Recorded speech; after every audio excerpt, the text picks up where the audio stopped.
again. Welcome back to the Wholeness Wisdom podcast. My name is Erin Brown. I am a guide in the integrative methods of core transformation and wholeness, and generally helping people wake up to their whole true self. So this path is called the direct path to awakening, and really awakening is just a word that means learning to live in the freedom and peace that is our true nature. While lots of people hear that word and they think of some great sages, enlightened beings, Jesus, Mother Teresa, Gandhi, all of these messages from these teachers are just pointing towards living with complete authenticity. And that includes all the feelings, negative feelings, positive feelings, and integrating whatever is separate into the wholeness that we really are, which is possible for every single person. So if you're here, I want to just thank you for being here.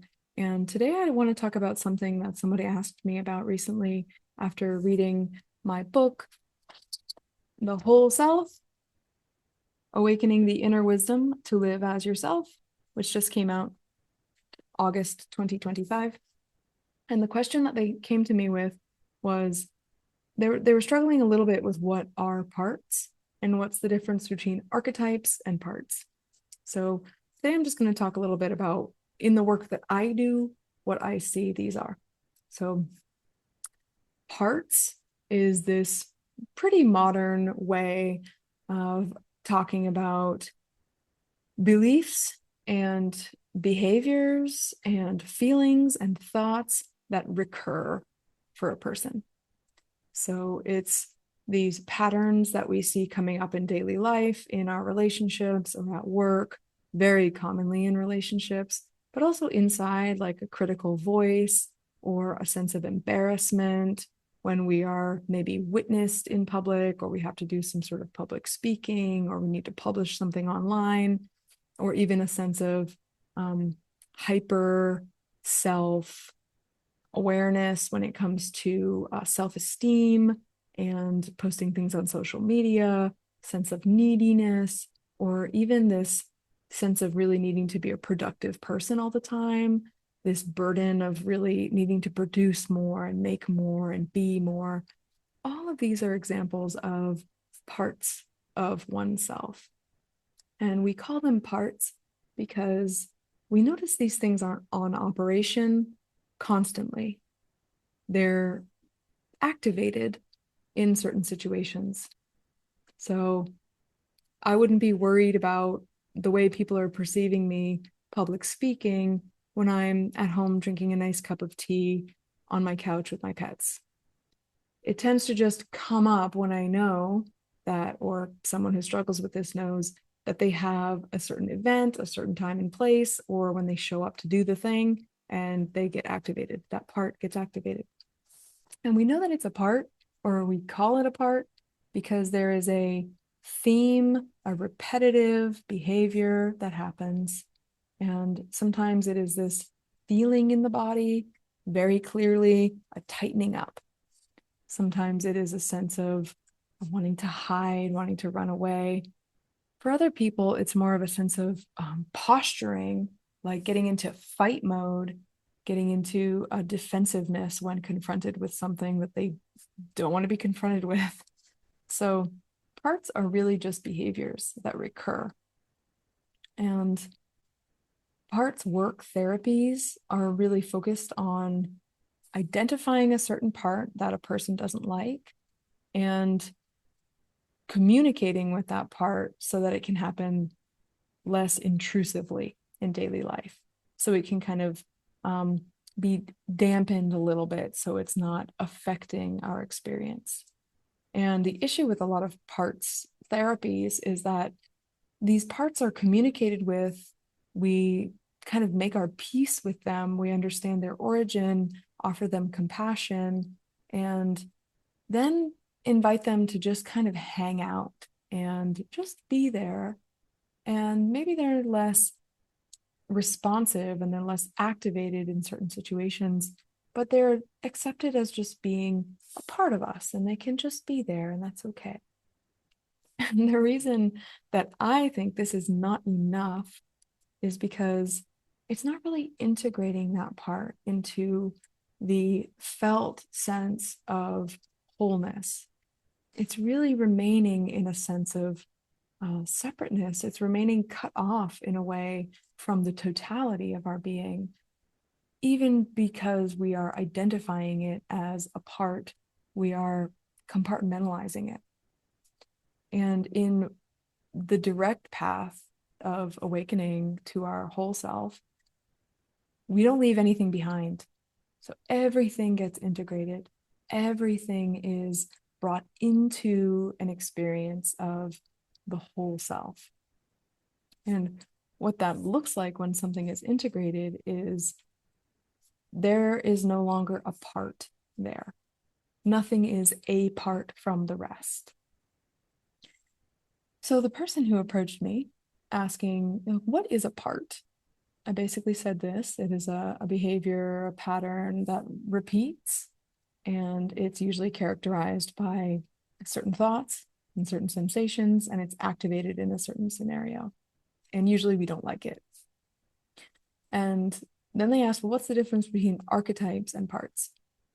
Really, it's just a matter of speaking and numbers. So archetypes are so universal. They're really just identified by the law of large numbers, which is how in physics and in science, it's how the laws of nature are determined. If something happens often enough, we tend to call it a thing, a group. People like to put things in groups. So parts are specific to the individual's experience. Like my part that gets embarrassed is going to have its own kind of thoughts, its own kind of sensations. When archetypes they have very, very common themes. They are parts that are more universal across people. So a couple examples of this would be the mother archetype. And we could say that most people have a sense of an inner mother. We would call it the gentle, more soothing, more warm, right-brained, creative, sensey, feely, not very black and white. It's more the gray area, intuitive, open to understanding on an emotional level. We could say that's like the mother theme. And it has nothing to do with birth mother origin, by the way. It is really these characteristics, these archetypes, these forms of the mother that are experienced within a person. And the gender of that person doesn't matter. So that's pretty universal. And then there's the pleaser is a pretty common one. So it's not completely common to everybody, but it's common to large numbers of people, enough that when I say to someone, the one who wants to please other people, a lot of people can relate to that with me only saying that much about it.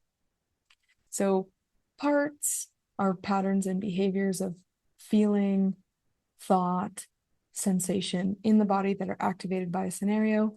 Archetypes are also parts that have a behavior, feeling, sensation activated by a scenario. They're just more common to people. When we're talking about archetypes, we're talking about parts. We're talking about parts. We're not always talking about archetypes, but a lot of parts do fit into that theme. So all of this is to say that the intellect of the human really wants to categorize things.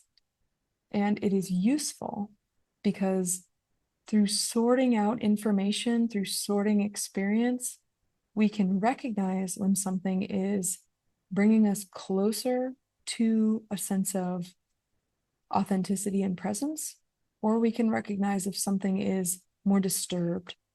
So without the experience of duality, we cannot know the experience of peace.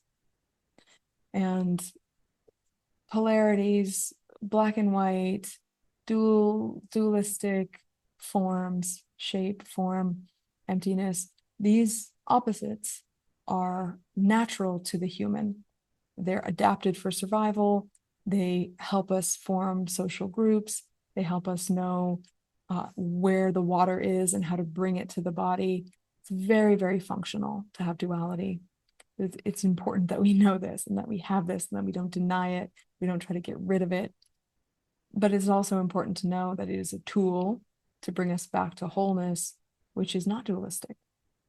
And parts are a way that the intellect can use duality to come to wholeness, to come to a sense of non-dual being that is experienced as complete and missing nothing.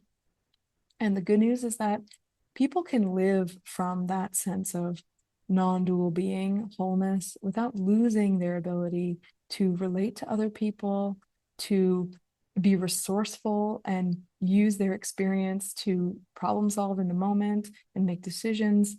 We're not talking about becoming some sort of awakened being that is just flying high and not grounded here on earth with other people. It is really just coming to include everything in experience and live from a sense of peace and intimacy with oneself so that nothing is separate. And from that place, we can really find a wellspring of love and joy and peace. So I hope this dialogue about parts is helpful for some people. I only was introduced to the idea of parts back when I started therapy some years ago, when I was really struggling with some trauma and wanting to get to the core of things. And at first I thought it was ludicrous and immature and kind of silly to be talking to an inner child or parts, because it was very clear to me there are not a lot of different people inside of me. I felt like that I was just me.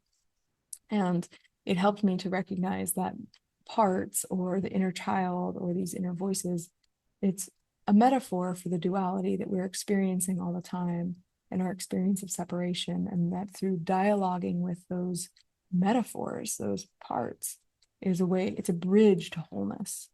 So we don't need to develop a new belief system in order to use these as a useful fiction that can bring us back to harmonious inclusivity of really everything. So anyway, I get a little windy when I talk about these things because I'm so excited and I love talking about them.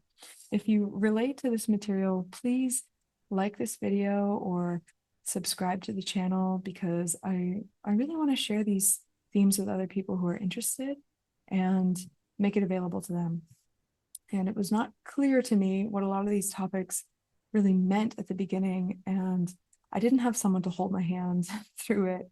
And I really want to be here to hold your hand and talk about these things. So I want to be available to you. So if you're interested in more information about how to really know yourself completely and how to really awaken to the fullness that you are, I have one-on-one conversations and dialogues, and then methods that I use with people to help them with that, integrate separateness. You can find out more about that on wholenesswisdom.com. And then finally, I have this book that I recently published. It's $10, very accessible. It's on barnesandnoble.com. It is on amazon.com. It is also on my website, wholenesswisdom.com. And then lastly, I have a course coming up January 6th. It is